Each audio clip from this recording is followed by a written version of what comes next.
sur la page RGFM. Les enfants vont donc retourner dans les écoles primaires à partir du 11 mai. Le Premier ministre l'a confirmé hier avec la sortie du confinement finalement. Tout cela sur la base du volontariat, c'est important. On va débriefer tout ça et les annonces en matière d'école du Premier ministre hier ce matin avec la secrétaire départementale du SE UNSA, syndicat enseignant dans l'Allier, Delphine Moulineau est avec nous ce matin. Bonjour. Bonjour. Et merci d'être avec nous donc ce matin pour débriefer tout cela. On se souvient qu'en CHSCT, les organisations syndicales du département s'étaient opposées à cette reprise le 11 mai, il y a quelques semaines de cela maintenant. Est-ce que votre position est toujours la même après les annonces d'hier ? Oui, malheureusement oui. Dans les annonces d'hier, nous avons reçu aucune confirmation au niveau de...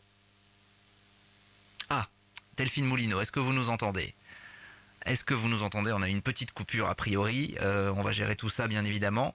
Delphine Moulineau, je retente une fois. Bon allez, donc dans ces cas-là, comme en plus je suis seul, il va falloir que je gère.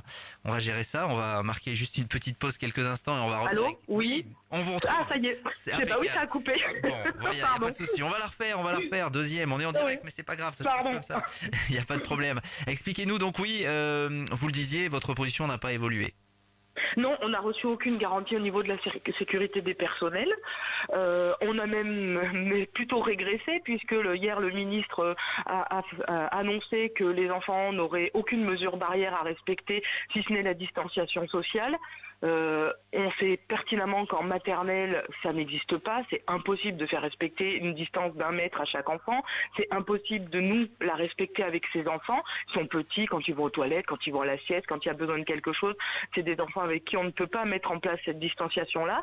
Donc les personnels de l'éducation nationale seront exposés. On nous a parlé de masques pour les enseignants. Quand on sait que dans l'Allier, les masques sont arrivés sur les pôles d'accueil d'enfants soignants 3 semaines après l'ouverture des pôles, on peut douter qu'ils soient là le 11 mai, sachant qu'en plus le masque protégera si l'enseignant lui est contaminé, il ne contaminera pas ses élèves grâce au masque, mais si un élève est contaminé, le fait que l'élève ne porte pas de masque, du coup, il pourra contaminer tous les adultes en contact avec lui au sein de l'école. Mmh.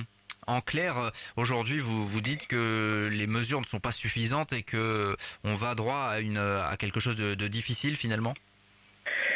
On va droit à quelque chose de difficile au niveau sanitaire. Alors Jean-Michel Blanquer a annoncé à 20h, après l'allocution du Premier ministre, un cadrage sanitaire. Pour l'instant, il est inconnu. On est déjà le 29 avril. On nous dit qu'il faut prévenir les parents le 4 mai. Le 4 mai, c'est lundi. Vendredi, c'est le 1er mai. Voilà, je ne sais pas trop ce que je vais dire moi à mes parents d'élèves. On nous annonce aussi, moi j'avoue en tant qu'enseignante, j'ai été un peu, on va dire choquée et puis très en colère quand on m'explique gentiment à la télé que le collège, le lycée vont reprendre en fonction de l'évolution sanitaire, ce qui, ceci dit, est très bien, mais que par contre l'école élémentaire, peu importe. L'école élémentaire est complètement sortie du cadre sanitaire. Ça a créé une incompréhension et une colère au sein des enseignants. On a vraiment l'impression d'être un peu de la chair à canon. Je pense que là, l'objectif du retour à l'école qui nous avait été annoncé, la belle volonté pédagogique, de plus de rupture sociale, plus de rupture pédagogique, c'est pas celle-là. Les objectifs ne sont pas assumés. L'objectif, c'est de faire de la garderie. C'est clair. On envoie à l'école en premier les petites sections jusqu'au 5e, c'est-à-dire des enfants qui ne peuvent pas rester seuls chez eux si leurs parents vont travailler. Si c'est ça l'objectif, et visiblement c'est ce qu'il est, pourquoi pas, mais à ce moment-là il faut l'assumer, c'est-à-dire qu'il faut que le gouvernement l'exprime clairement et on organise un accueil pour des enfants de parents qui travaillent avec des enseignants volontaires. On n'oblige pas tout le monde.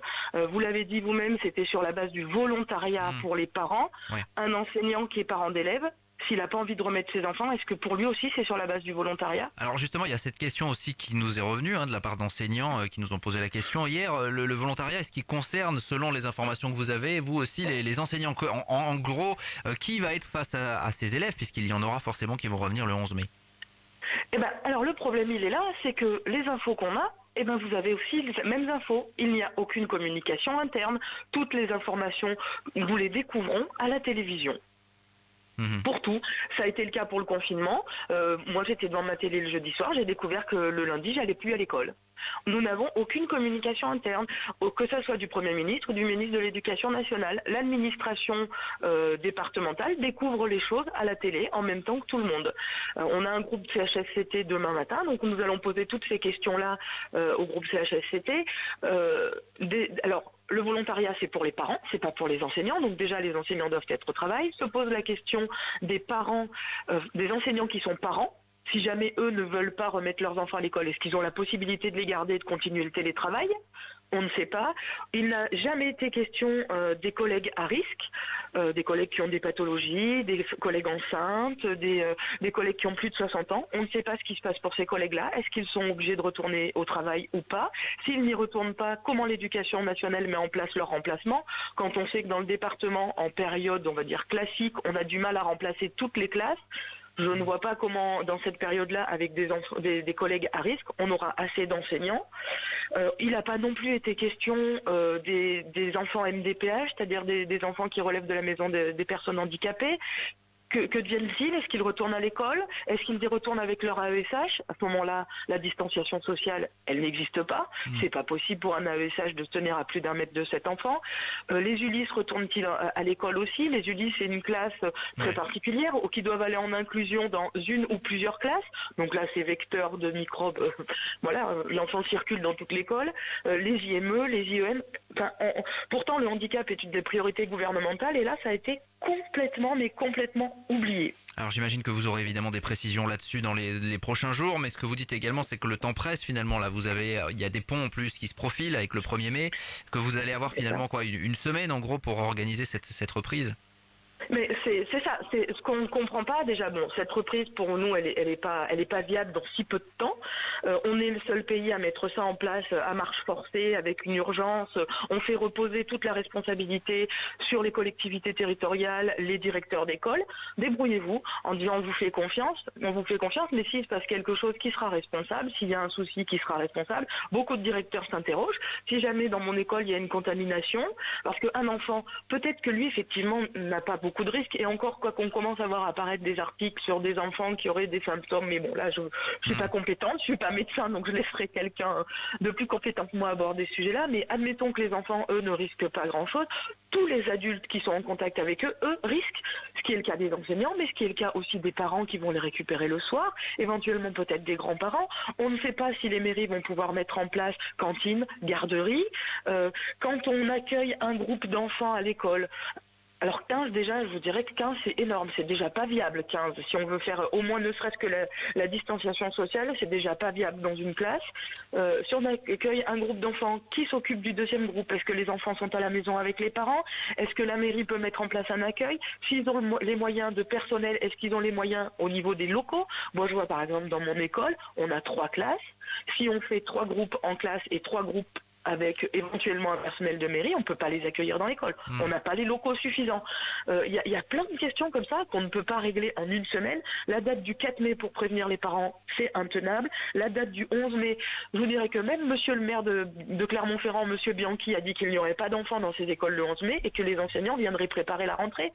Enfin, expliquez-moi pourquoi un maire, lui, arrive à se rendre compte qu'il faut un temps de préparation et que le ministre ne le met pas en place. Il a dit, il y aura un temps de préparation, le Premier ministre, il l'a dit.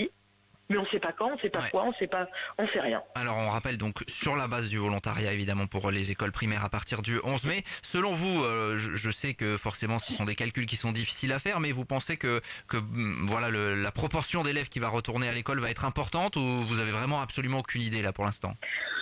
Pour l'instant, on n'a pas énormément d'idées. Je sais qu'il y a déjà des sondages qui avaient été effectués. Ils parlaient de 50% des enfants qui ne reviendraient pas.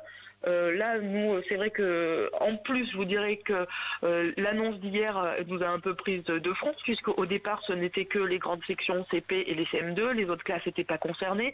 D'un seul coup, toutes les classes sont concernées, mais c'est pas sûr, parce qu'on laisse l'arbitrage donc à la DSDEN de l'Allier et qui ne prendra sûrement pas d'arbitrage, qui laissera au maire le choix de prendre cet arbitrage-là. Donc on ne sait pas si toutes les classes vont rentrer le 11.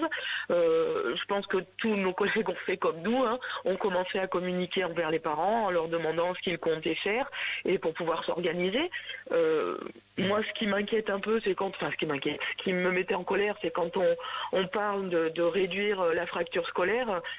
J'ai un peu de mal à comprendre comment le retour d'une petite section qui n'allait à l'école qu'une matinée par classe et dont effectivement peut-être l'enseignante n'avait pas réussi à avoir des nouvelles depuis le début du confinement, ça va réduire plus la fracture scolaire qu'un élève de 3e dont les professeurs de collège n'ont pas du tout de nouvelles et qui lui risque peut-être de ne pas du tout revenir en fonction de la situation sanitaire. Il nous reste juste oui, pardonnez-moi. Oui, il n'y a pas de mal. Il nous reste 45 secondes en gros. Concrètement, donc CHSCT, vous l'avez dit, demain pour demain matin dans l'Allier. Concrètement, les organisations syndicales, j'imagine que vous allez vous concerter, mais quelle sera votre position et comment vous comptez finalement vous mobiliser contre cette décision? Je pense que notre position on n'aura pas bougé, on sera contre cette reprise. On était déjà contre cette reprise alors qu'elle était bien plus étagée et qu'il nous paraissait compliqué de la mettre en place. Là, d'un seul coup, elle devient brutale et totale, on va dire, pour l'élémentaire. Donc encore plus compliqué à mettre en place. On verra ce que nous proposera la direction départementale, puisque le gouvernement s'est complètement défaussé sur les DAZEN et sur les maires. Donc on verra si normalement Madame la DAZEN doit consulter l'association des maires et avoir des vidéoconférences. Donc on verra ce qu'il en sera ressorti aussi par rapport à la mise en place matérielle et puis aussi vis-à-vis du conseil départemental pour les transports. L'Allier, c'est un département très rural, on a énormément de RPI et dans ces RPI, il y a des bus. Merci beaucoup Delphine Moulineau d'avoir été avec nous ce matin. Mais merci beaucoup, merci à vous. Secrétaire départementale du SE UNSA dans l'Allier pour revenir donc sur cette rentrée progressive. À partir du 11 mai, le débat continue d'ailleurs via les réseaux sociaux, vous n'hésitez pas. 7h56. 7h45, l'invité du jour. En direct sur 92.3 et en Facebook Live vidéo sur la page RGFM.